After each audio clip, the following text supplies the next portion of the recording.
मोनसे नखरनि दुखुनांथाव खौरां।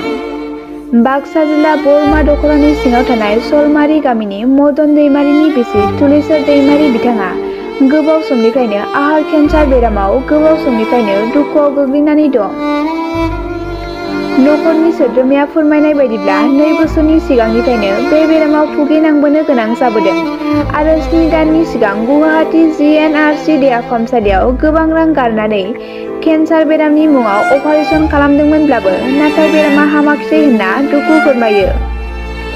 बे समाव बेरामि नखरनिफ्राय मोनसेल' राहा दं, बेनो जाबाय आथिखालनि बिटिआर सरकार। बेनिखायनो नखरनि सोद्रोमाफोरा बिटिआरनि मावफुं सोद्रोमा राकेश ब्रह्म आरो बोरमा समष्टिनि MLA बिथांमोननिफ्राय बेमारिनि देहा फाहामथाय अनसुंथाइ मोननो लुबैनायखौ जोंनि खौरांनि गेजेरजों फोरमायो। लोगोसे बिटिसिनि गाहाय मावफुं सोद्रोमा प्रमद बर' बिथांनिसिम अनसायनाय मोननो खावलायो।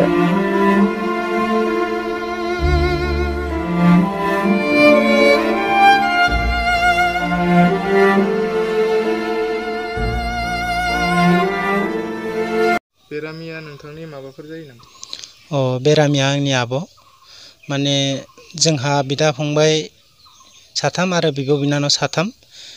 बेनिनो बे आबौआ 4 नाम्बारनि आब', आंनो उन्दैथार। लोगोसे दा आब'लांहा गुमै आब' आरो भागिन 2 दं। बिथा नखराव दा 4 परियाल आरो।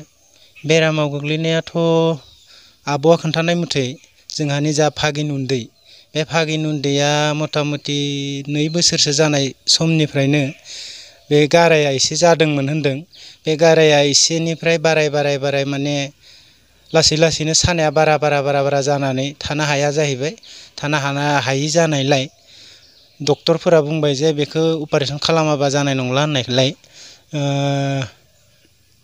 मथा मथि 7 माससो जाबाय नामा, 7 दानसो जाबाय।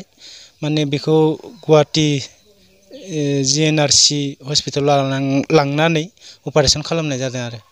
ओमफ्राय दा अपारेसन खालामना लाबनायनि उनाव मानसिया इसेबां जेरै हामनांगौमोन बिदि हामाखै, एसे माने बारासो जानाय बायदि नुदों। दा बेखायनो थाखा फैसाबो गैया, राहा गोथे जानानै दं आरो।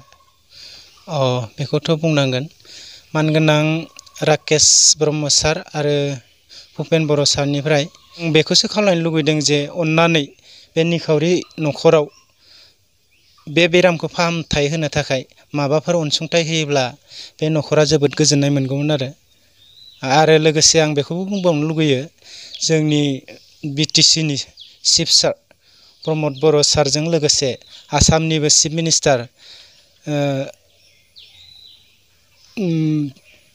हेमन्त बिश्व शर्मा बिथांनिसिमबो खावलायनो लुगैयो बिथांमोना जाहाथे बे नखरखौ एसे सहाय होयो होननानै।